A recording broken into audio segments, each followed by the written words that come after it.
Okay, so my name is Liz. As mentioned, I'm an experimental social psychologist and faculty scientist at Cypher, and I'm so pleased to be here with you today to talk about health stigma, how we can come to understand it, and some strategies that we can employ to hopefully reduce some of the impact and consequences associated with it.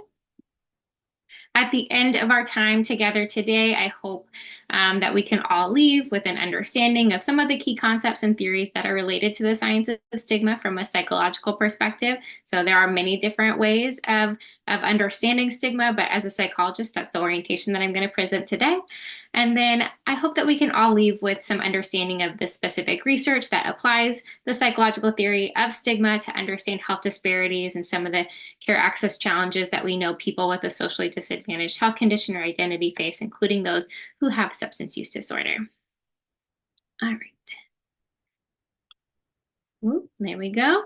All right, so I am going to start off with saying something that I'm sure all of you already know, and that is that the health disparities that exist among folks of socially advantaged and disadvantaged groups are pervasive and persistent. So, for example, we have observed group level disparities in substance use disorder among folks of different levels of ability and ability status, folks with different levels of education and socioeconomic status, differences as a function of rurality or the geographic location of where somebody lives, as well as aspects of identity like race, ethnicity, sexual orientation, and gender. And the disparities that we observe really run the gamut, all the way from incidence rates to access for early intervention options, access to acute care services, treatment, recovery, as well as psychosocial things like quality of care, social support, and then even the financial burden that's associated with all of these different healthcare services. Traditionally, when we talk about these types of group level health disparities, they are explained as being the byproduct of structural and economic factors. So, things like different types of exposures or environments, people's access to healthy foods, quality of healthcare, their insurance coverage status, and all of that is absolutely true. But what decades of social science research has also shown us is that these types of disparities remain even after we account for those structural and economic factors in our models. And that suggests that there's something else, some other social and contextual factors that contribute to some of the disparities that we observe in various health conditions that aren't being accounted for. And I think that's why social psychology is so cool. I think it offers a slightly expanded framework that helps us address some of these other factors. So, social psychological frameworks really suggest that it is the synergistic contribution of things like our culture, our context, our individual difference level, our personal level factors, and our intergroup dynamics that all work together to drive our health, the health behaviors that we engage in, and ultimately the health disparities that we observe. So, for example, a question that a social psychologist might ask is, how do structural level factors influence the experiences that I as an individual might have? And how do my personal experiences change the way that I engage in healthcare? Putting it even into further context, a question that a social psychologist might ask is, how does systemic racism impact somebody's experiences, like stigma, discrimination, or prejudice? And how do those experiences of being stigmatized impact my health, the health behaviors that I engage in, and ultimately over time, how does it contribute to health disparities that we observe? And spoiler alert, it is a whole lot. So I'm particularly interested in stigma as one of those experiences that drive our health behaviors, and ultimately health disparities. Stigma in psychology is defined as a mark of disgrace that's associated with a particular characteristic, a quality, an experience, or an identity that's socially devalued in a particular culture or context. You can really think about it as a negative societal attitude towards something or someone. And the stigmatization of people with certain health conditions has almost always existed. I love this quote. I think it really wraps up nicely the process by which a health condition becomes stigmatized. Essentially, when we socially construct a condition, we oftentimes include moral judgments about how someone came to have that type of a health condition and the groups that we perceive to be most affected by it. So it's really a social artifact of our culture and our society's discomfort with some of the uncertainty and fear surrounding a particular health condition. And when we have discomfort or fear, we have to engage in coping mechanisms. It's human nature. And unfortunately, we don't always engage in positive coping mechanisms. And one way that we can cope with fear and uncertainty is by shaming, blaming, and ostracizing individuals or groups of people that we perceive to be associated with these elements, giving us some psychological distress so that we get distance. And as you can imagine, that is also not amazing for our health and our well-being. And in fact, stigma really impacts all elements and dimensions of our social interactions because of that. It impacts how people are perceived by others. We call this perceived stigma. So, for example, family members look down on me would be a manifestation of perceived stigma. It impacts how people feel about themselves, their identities, their health, and their health condition. This is called internalized stigma. So, having used alcohol or drugs makes me feel like I'm a bad person would be a manifestation of internalized stigma. It impacts how people are treated. We call this enacted stigma. So, healthcare workers have thought that I am seeking medications and have withheld treatment. So, they're actually getting differential treatment on the basis of having a stigmatized element. That's what enacted stigma is. And it can also affect how people expect that they're going to be treated in the future. So, for example, healthcare workers are not going to listen to my concerns. And because it impacts all elements of our social interactions, it also impacts all points of the care continuum. So, research has shown that stigma can have negative effects on patient-provider communication, leading to constrained disclosure, delayed treatment, a lower uptake of recommended health-promoting behavior or health-promoting health services, ultimately all of which culminate into disparate health outcomes for people who have a stigmatized health condition relative to folks who have either a non-stigmatized health condition or a less stigmatized health condition. All right, so why does stigma have these types of effects? Social psychologists have theorized that one reason stigma has these detrimental health outcomes is because it threatens our social identity. Social identity threat is essentially the anticipation or fear that someone is going to be evaluated exclusively through the lens of negative stereotypes about their group. So I do a lot of work with folks who have lung cancer. So an example of this anticipated stigma might be that lung cancer patients are concerned that all of the stereotypes about smoking are going to be applied to them. And that anticipation of stigma heightens our physiological stress reactivity. We become kind of hyper vigilant in our various environments, scanning for cues of likelihood of whether or not we're going to be stigmatized. And with that heightened physiological stress, we have to engage in some self regulatory strategies because it takes a lot of emotional energy to be stigmatized. It doesn't feel good. So we have to have some kind of management strategies that we're putting into place to avoid those feelings of stigmatization. And that heightened level of self regulatory strategies and physiological stress makes pretty significant demands on our self control or executive control resources. And what we know about self control is that it's kind of like a gas tank that we use up throughout the day. So you can imagine that if we have this increased chronic stress and this decreased executive control being exerted because we're having to engage in that really hypervigilant nature of anticipating stigma, we're using our gas tank up really quick and in a hurry. And that leads to a lot less left over for us to engage in behaviors that are good for us, ultimately taking a toll on us both mentally and physically. I also have to mention that stigma is multifactorial and it operates bidirectionally. So, as a psychologist, I talk a lot about the impact of stigma on the individual, but there's also structural stigma, interpersonal stigma as well. And stigma can work from the inside, the interpersonal level outward, as well as from the structural level inward. So, some manifestations of structural stigma can include policies. So public policies, for example, that criminalize folks who use substances or have substance use disorder, or organizational policies that can be employed in employment and housing contexts. That would be an example of a structural manifestation of stigma.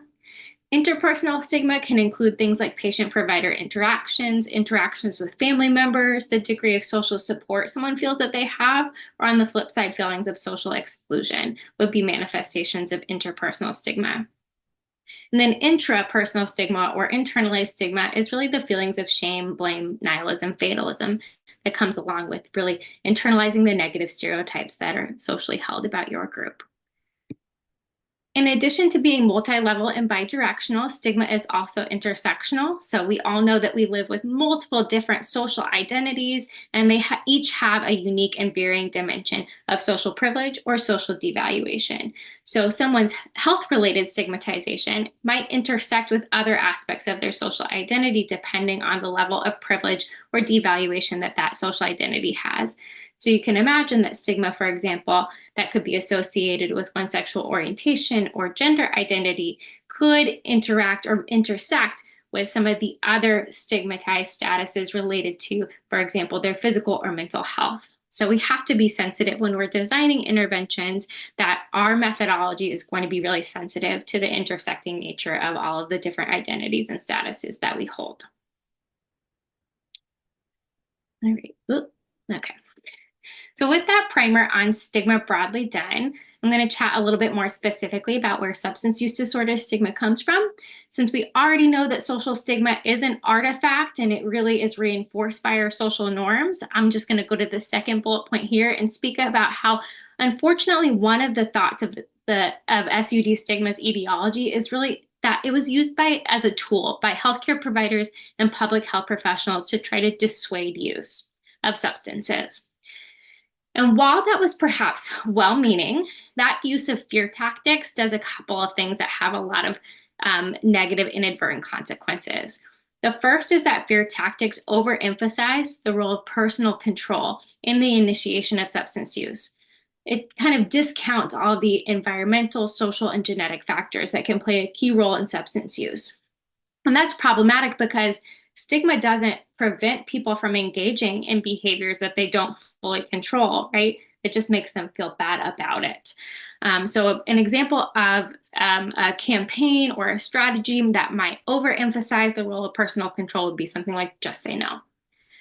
The second thing that these types of tools that use stigma or fear inadvertently does that has negative consequences is that it really it sacrifices the well-being of people with substance use disorder. So oftentimes these types of campaigns, messages, or strategies either use stereotypical imagery, use stereotypical language, or just kind of paints a mental representation of an individual that really has the lens of all the negative stereotypes of substance use cast against it. So it has that excess of shame that can undermine things like recovery, block access to resources, and widen the already existing health inequities that we know exist among substance use disorder. Continuing on that last point of amplified disparities, it's also just not an effective tool, right? So in addition to having these other downstream negative consequences, it really doesn't work. And I'm sure I don't need to tell this group that. In fact, much of the substance use disorder research has shown that it amplifies a lot of issues. So using stigma as a tool has contributed to negative social perception. So 75% of Americans don't believe that SUD is a chronic health condition. Relatedly, 43% of Americans don't believe that medications for opioid use disorder substitutes one drug for another. Believe that they do. Sorry, speaking too fast. It has also led to things like less urgency and attention. So, for example, 34% of medical school, only 34% of medical schools require didactic training in opioid addiction. And of course, it leads to that internalization of harmful stereotypes. So 46% of respondents in this particular research study with an opioid use disorder expressed feeling ashamed of themselves. So essentially, while the best intentions of these types of strategies were to dissuade use, there's really much more negative consequences associated with the use of these stigmatizing tool tactics than there are the potential for them to be helpful. They reduce self-esteem and increase isolation. All right.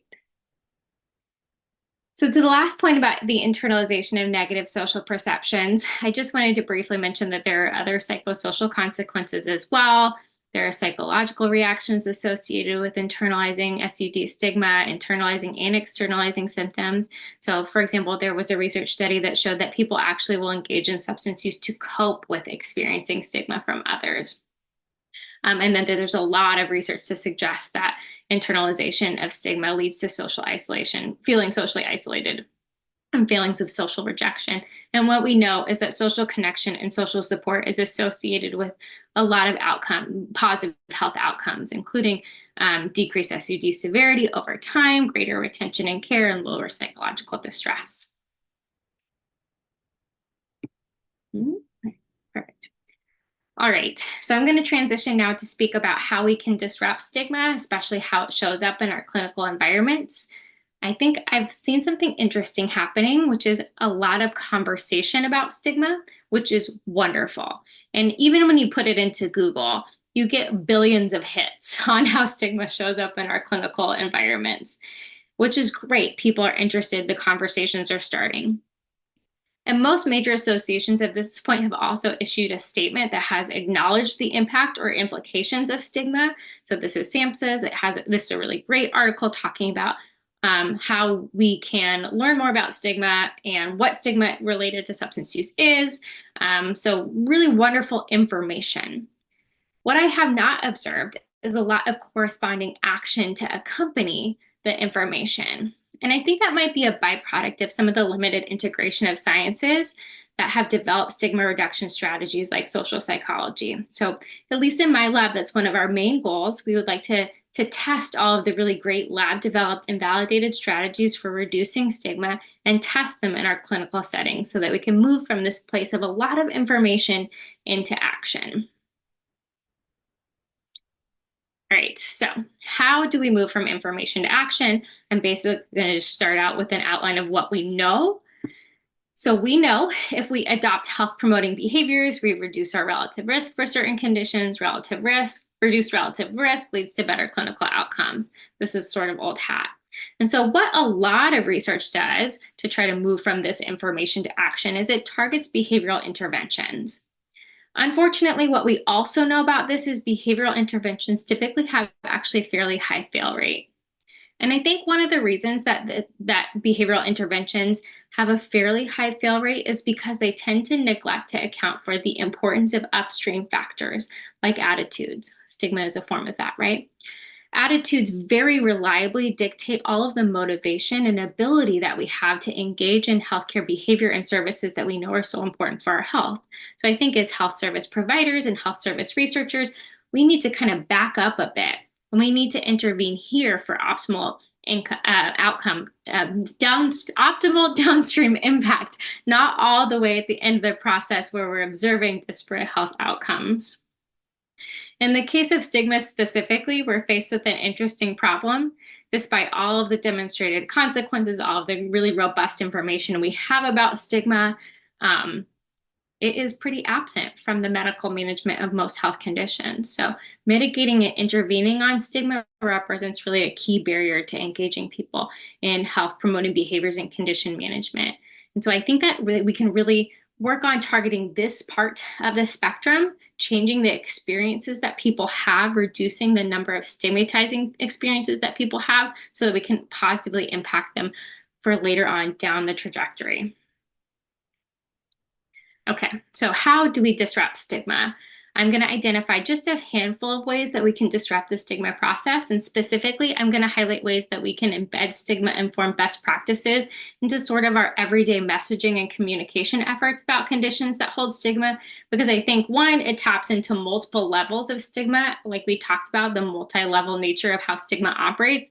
And two, I think that these are strategies that we can all employ on some level to some degree today and every day moving forward.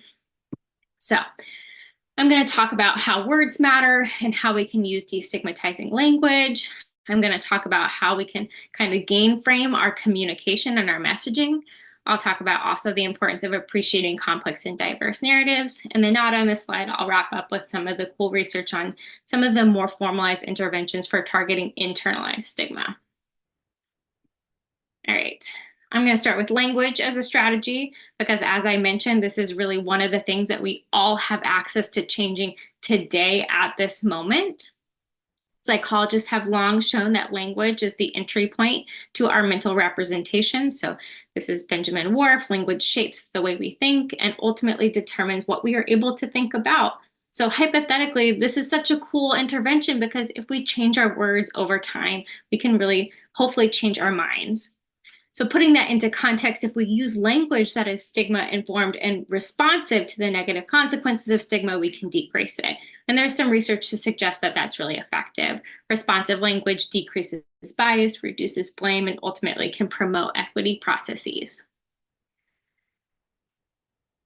All right, to demonstrate this idea that language creates our mental world and drives a lot of our perception, I'm going to share a study. Hopefully, it can be a little bit interactive. Maybe we can do some thumbs up, um, or feel free to unmute and shout out. It's very easy. I promise everyone will do just great on this.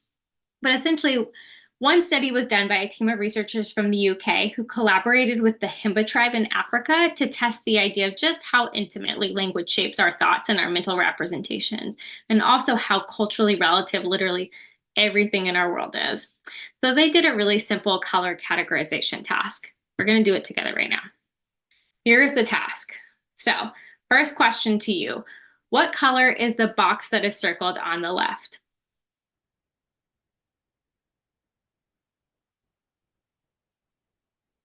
Blue?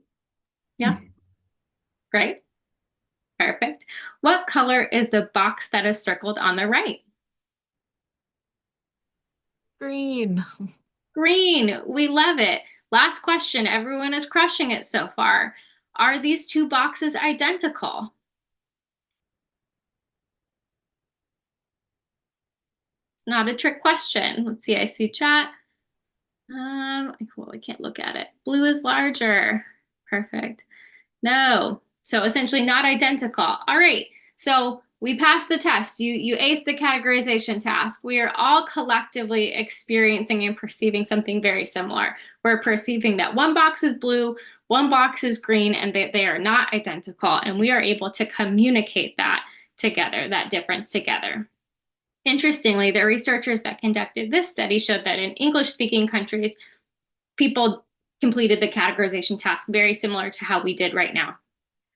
In the Himba tribe, interestingly, in their language, there is no word for what English-speaking countries call blue. And in fact, the word that they have for blue is the same word that they have for green. So when they replicated this categorization task with members of the Himba tribe, and they were asked what they perceived and whether or not they perceived identical or different boxes, they perceived were seeing no difference between the two boxes. And they were unable to complete this task in the same way that we did. I think taken together, what we can really say from this is that language most literally colors our perception. So moving that train of thought into thinking about our language choices, because it can color our perception, it can also change, reinforce, or color our public perception as well. The language that we use to describe individuals with stigmatized qualities, characteristics, identities, or conditions can compound feelings of devaluation, or if we use responsive language, promote equity and empathy. So I'm going to talk about 3 types of language choices that we can consider, but I'll just mention that this is by no means an exhaustive list. The first type of language that I'll talk about is person-first language. And I did receive, and part of my process signing up for this webinar, a policy that spoke about this a lot. So this seems to be something that is very well adopted in this group, which is wonderful. But essentially, person-first language helps to center the person in our mental representations and decreases the likelihood that we'll perceive them exclusively through the lens of those negative stereotypes about their group that we spoke about. Is really important for kind of cutting off the process of identity threat, which we know is how stigma operates. So it emphasizes their person and their experiences rather than the condition or quality that they might have. Examples of person-first language might be people who smoke, people living with HIV, people with diabetes, people with substance use disorder, or people in recovery. On the flip side, some communities do prefer identity-first language. So identity-first language is when individuals are described in terms of a characteristic. So for example, some of the members of the blind, deaf, and autistic community have noted in their official statements that they do prefer this identity-first language choices, and it is because they feel that their identity is inseparable from these elements of their identity. And then lastly, I will mention active language. I think active language is one of the coolest ways that we can work to challenge some of the narratives that we have around power dynamics and systems of oppression. These are just, again, not an exhaustive list, but three examples of what I mean by active language. So instead of saying something like social determinants, it's determined, it's done, it's finished, we instead might say social drivers, the idea that putting someone in the driver's seat, this is something that might be moving in one direction but can move another way, could be acted upon, it is modifiable. That's sort of one example of an active language choice that highlights the role of systems of oppression and gives us the opportunity to challenge that. Similarly, instead of saying something like vulnerable populations, we could put the onus on the structure that's making people vulnerable instead of the people themselves and say something like structurally vulnerable populations. And then again, another non-exhaustive example, instead of saying something like underrepresented, thinking really mindfully about the role of the systems of oppression in this. Are they underrepresented, or have folks in the groups that we typically describe as being underrepresented been instead systematically excluded? So those are just three options for using active language, and then three language strategies that can help challenge or change public perceptions. There are a lot of other excellent additional resources with even more language strategies that you can think to adopt into your everyday communication. So I put just three of them here that I'm happy to share for reference later. All right. Moving on to our second option for disrupting stigma, I'd like us to consider gain framing our communication and moving towards strategies that really empower people and have empathy for people. And I think that this is not only really a cool strategy for addressing structural level stigma, but can be really effective at addressing interpersonal stigma as well. So we learned a lot during the pandemic about health communication. I think there were some really hard lessons learned here, right? We saw that fear and anxiety produced by the pandemic elicited a lot of negative responses from some members of the public. That was inclusive of things like distrust of health information and experts, antisocial attitudes and behaviors like stigma and stereotyping.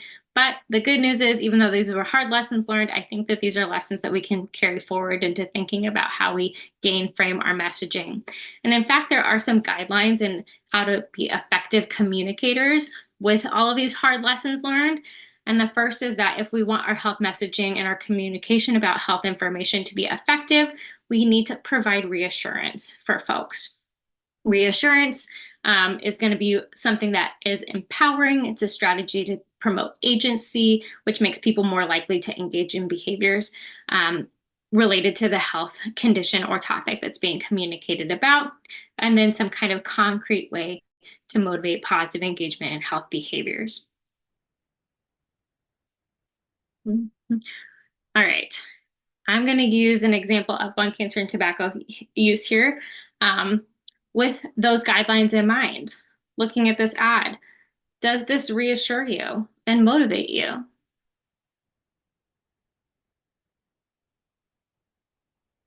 I see some shaking heads. No. All right. We know that for health messaging to be effective, it needs to be reassuring and motivating. Why doesn't this reassure and motivate you? What about this ad doesn't motivate you or reassure you?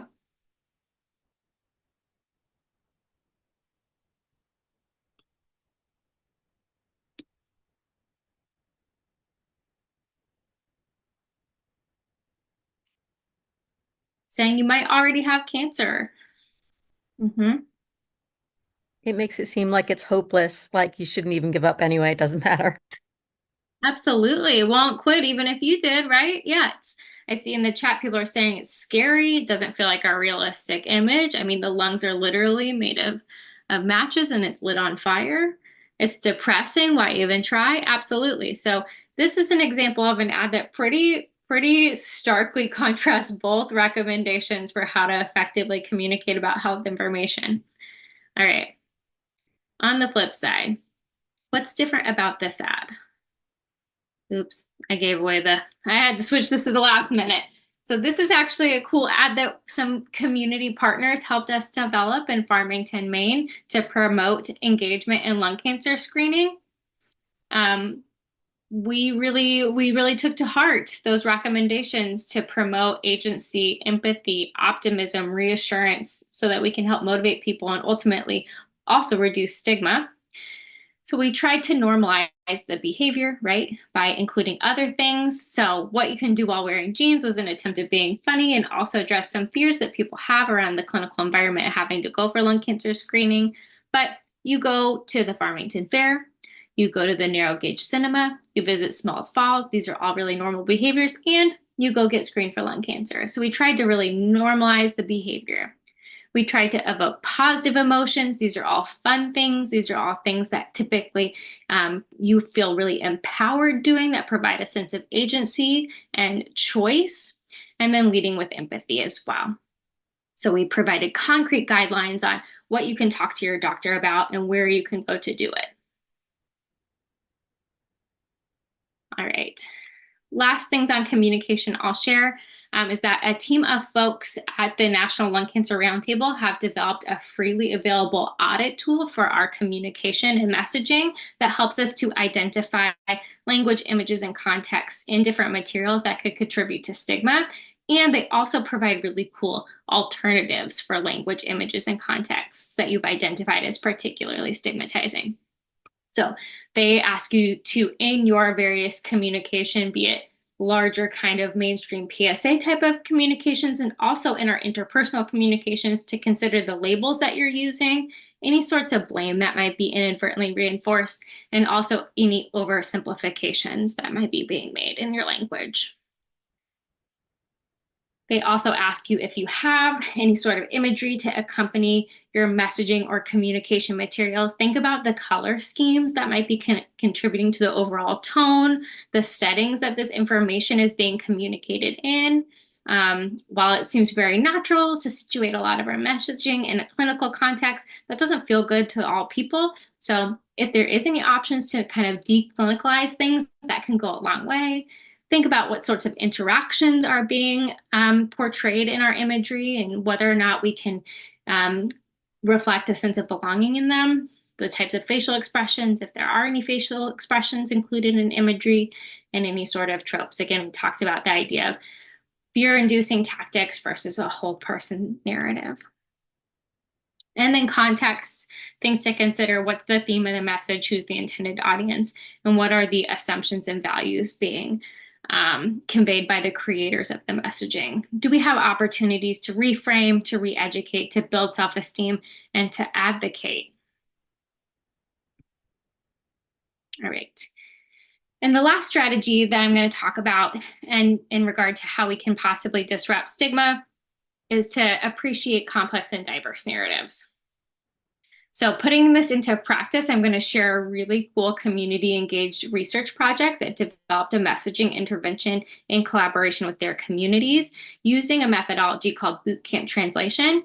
So this is not a fitness regimen. It's called bootcamp translation because it's a quick, really intensive process where researchers, medical experts, and community members come together to co-develop an intervention on a health topic area for their community that's a priority. We know that oftentimes stigma is a key barrier to engaging communities. And so if we can create options and communication materials that are destigmatizing, that promote a sense of optimism and agency, that's a really great way to reduce the barriers.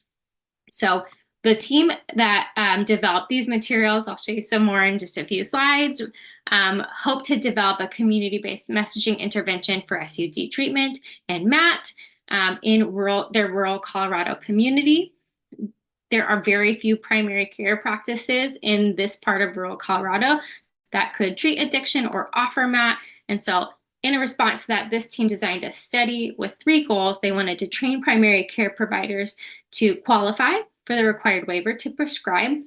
They wanted to train primary care provider practices and teams on how to deliver MAT, and they also wanted to build community level knowledge and awareness of MAT and kind of combat some of the local stigma that prevented individuals from seeking treatment. So I'm really going to focus on that third aim in this presentation today. So what were the locally developed materials that community members developed to try to increase awareness and decrease some of the stigma around that? So the methodology that folks in this research team used was called, again, bootcamp translation, or we refer to it as BCT. It's an innovative approach where community members, medical professionals, public health professionals, and researchers all come together, combine their expertise to co-develop a locally and culturally relevant intervention that targets a health topic priority in that particular community. Why is BCT effective? It has engaged more than 1,000 rural community members across multiple states, and it's really thought to be because of the high degree of community engagement that's used in this type of a model. Whereas previous efforts to engage some of these communities have relied on a more rhetorical dissemination of clinical information or scientific evidence, BCT developed messaging interventions really combine lived experience, put into an equal level of importance, community lived experience with medical and research expertise. Community members are the ones that know how their communities operate. They know how what their communities value, what sources of information are trusted, and how to get things out in their community. So this high level of engagement is going to just be more resonant for folks. And there's a lot of empirical evidence to also suggest that it is very effective. So BCTs have been developed and shown to be effective for a wide range of health conditions: diabetes, asthma, HPV vaccine uptake. In one BCT promoting colon cancer screening in, again, a rural Colorado community, they demonstrated that the messaging interventions that team developed actually increased screening in their community between 5 and 10%, depending on the metric. There are 3 phases to how a BCT is conducted. So typically, BCT teams consist of about 10 people, again, academic researchers, subject matter experts like medical professionals or public health professionals, and community members. Each team also has a community champion or a community connector who helps the research team co-facilitate all parts of the process so that equitable participation is ensured. And then they engage in these 3 steps. In phase 1, educational sessions on the health topic area are facilitated so that all members of the BCT process are working with a common and shared understanding. In the second phase of a BCT, the team engages in facilitated conversations to answer 3 questions.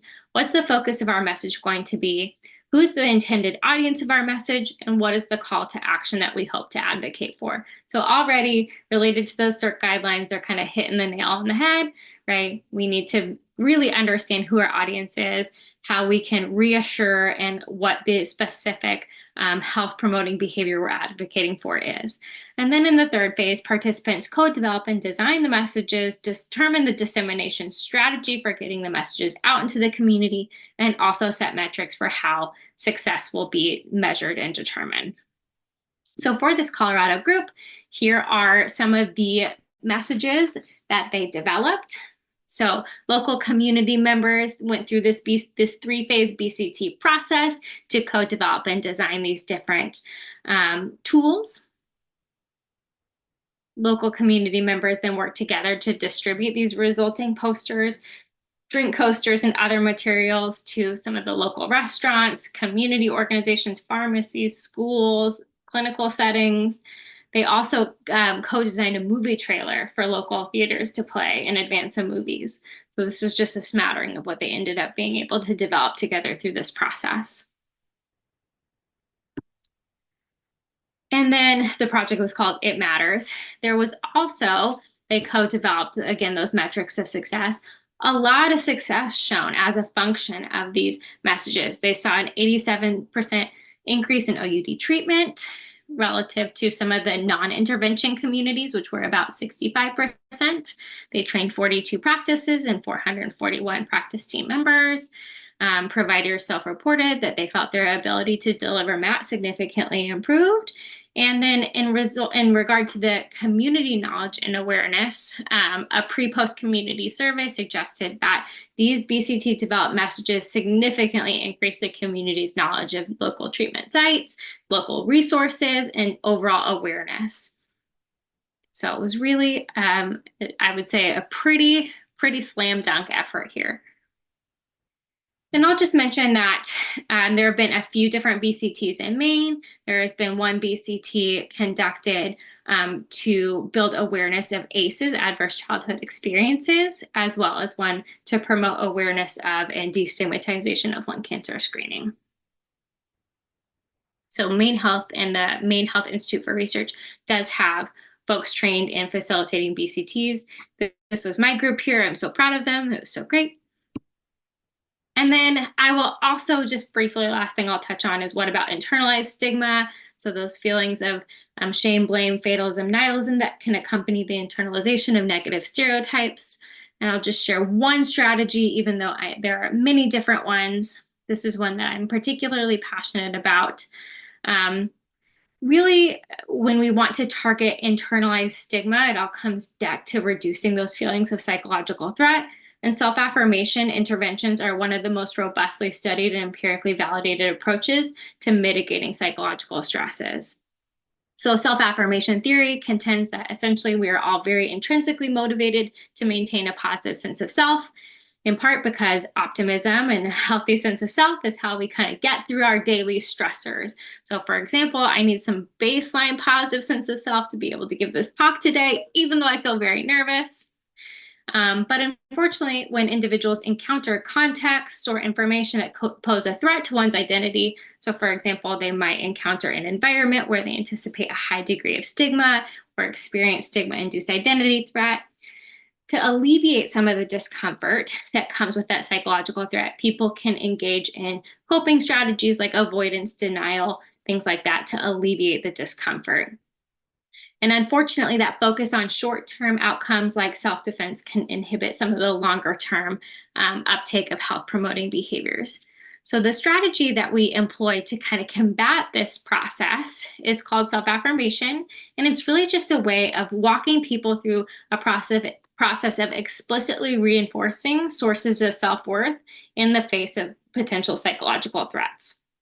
So I'm sure everyone has either heard the Snoop Dogg song or bought the journals about self-affirmation. It's really having a moment right now, but it's rooted in a lot of empirical work that if we can affirm self-relevant values, essentially what we do is we expand our view of the self. And so when psychological threats in our environment come at us, we're more buffered against them. We're expanded, so they have a higher chance of kind of ricocheting off of ourselves as opposed to being internalized as easily. And that has a lot less impact then on our psychological well-being over time. So interventions that have leveraged this strategy of buffering the self against threats, as I mentioned, they're kind of all over right now. They're having a moment, but they're rooted in a lot of really good evidence. In education, self-affirmation interventions have been shown to positively impact academic performance, particularly of students who have a socially devalued identity. There's also been a lot of research on health promoting behaviors. So for example, individuals who completed self-affirmation interventions were more likely to adopt health promoting behaviors like nutritious eating, increased physical activity, reduced alcohol and tobacco use. So a lot of really good evidence to suggest that if we can engage in this really rigorous process of affirming self-relevant values, it can promote positive change and certainly less internalization of some of those negative social stereotypes. And even though I went through so many of those interventions really, really quickly, I'll just wrap up here saying that, again, stigma is multi-level, so it requires multi-level interventions. Ideally, we would engage in these types of strategies. We'd engage in multi-level strategies. So we wouldn't just employ a structural level intervention, but rather we would include interpersonal and intrapersonal interventions into our strategic planning as well. So we would work towards legislation, policies, and public health messaging that is destigmatizing, but we'd also consider how we can empathically communicate to address some of the interpersonal stigma. And then we'd engage our communities and our patient populations in psychosocial interventions that would promote a sense of belonging, maybe engage in values affirmation, or really target some of those attitudes, knowledge, and expectations that can be stigmatized. And I'll just say thank you. Here's my email. I'll stop sharing, and I think we have a few minutes for questions.